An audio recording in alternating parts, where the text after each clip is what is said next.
Today I'm going to show you how I make my raspberry jam. I use 5 cups of crushed berries, 7 cups of sugar, and 1 package of Sure Gel. You can use any kind of pectin that you like. Just make sure you check the measurements of your brand of pectin to see how much of each you need. So the raspberries have been coming in super heavy already this spring and summer. So we're going to make some jam to use up some of those. Start by crushing your berries, and you want to crush them before you measure them. I also choose to do half of my berries crushed with like a fork or a masher, then the other half I like to do through my food mill. The reason I do this is because raspberries have tons of seeds in them, and this just helps kind of get a bulk of seeds out of half of the mixture and leaves it a little bit more gelatinous versus, crunchy with the seeds. So I've got everything all mushed up here. I'm measuring it out. I've got about 4.5 cups, so just shy of the 5 that I was looking for. It's okay if you have just a little bit less, but you don't want to have more, or your pectin might not set your jam. Here I'm putting the jam on the stove, and you need to add your pectin at this time. You're going to put the pectin in, mix it really well to combine, and then you can put it over high heat and stir occasionally until it comes to a full rolling boil. And a full rolling boil is when it is boiling hard enough that mixing it with a spoon, it returns to a boil immediately after you remove your spoon. So that's what we're looking for.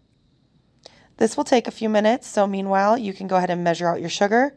You're going to need a lot of sugar, and you're adding it all at once, so measuring it out while you're waiting is a good use of your time. This is 7 cups of sugar.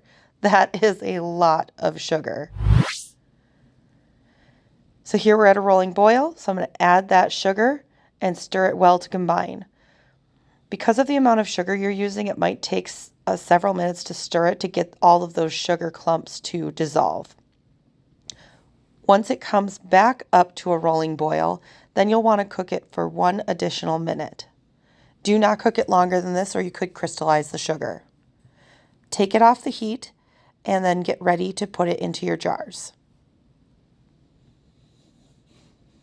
When you're ready to put it into your jars, skim the top portion off. This is called the foam. You don't really want that in your jam. So I'm just skimming that off the top here. It doesn't have to be perfect, but get as much of it as you can.